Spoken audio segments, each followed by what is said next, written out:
Hello, everybody. Thank you so much for sparing these few minutes to listen today. As we all know, we're currently going through a health emergency thanks to COVID 19. COVID 19 has had an impact on many of us. Our jobs, our health, our relationships, everything's been impacted. Something else that has caught a lot of attention and focus is mental health. And mental health has garnered such attention simply because of the impact we've seen. Be it feeling anxious or being worried constantly or giving into addiction or lack of self care or confidence, feeling lonely, everything's been impacted. And I am here to remind you today that what you're feeling in this situation is completely normal. It is normal because we were not prepared to go through this. We were not trained to go through such a pandemic. 2 years ago, if you had to think of isolating for 2 weeks or more, that would have been surprising if not worrying. But today, isolating ourselves is our reality. And some of us even having to live through lockdown in our respective cities or states or countries. Who knew that this pandemic could bring our ordinary lives to a halt? So in such a context, for you to be feeling what you're feeling is normal. In the last year and more, we've had to rearrange our lives. We've had to relearn to stay at home, create a work environment for us, struggle through creating work-life boundaries simply because work was not meant to be our working place. We had to adjust to online classes when we were meant to be sitting in classrooms, maybe sitting next to our friends, use our recess times, step outside, take a break, or even play games.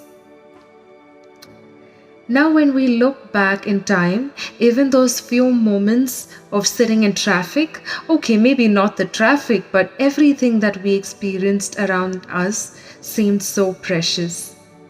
We're having to tend to more people at home, cook more frequently.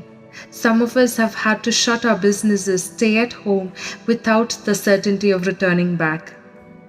Some of us have had to bid farewell online to our loved ones in spite of knowing that we might not see each other soon again. Some of us have had to get married without the presence of our loved ones. Some of us have had to grieve the loss of our loved ones without even having a chance to say our final goodbyes. So yes, the pandemic has had an impact on most of us. In some cases, the impact has been heavier than the rest. So what next? Do we remain feeling anxious or lonely and everything that we spoke about earlier? Is there something that we can do about it? And the answer is a definite yes.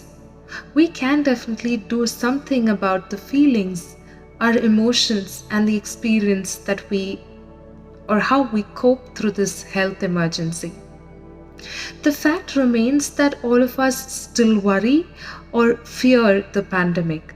However, reminding ourselves that this worry that we experience is normal to the situation is as important as we manage them. Just being kind and self-compassionate is necessary to go through these times. Are you aware of what your self-care routine is like anymore? Through this time, we've learned to be resilient. And some of us are still clinging on to hope. What is hope? Hope is nothing but fearing the worst but still yearning for something better.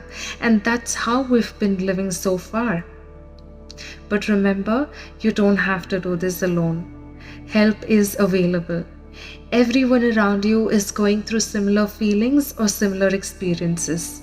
So step aside, reflect, and find a safe space for yourself within your family or within your community.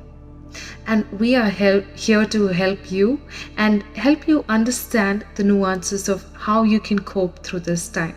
So watch out this space for more.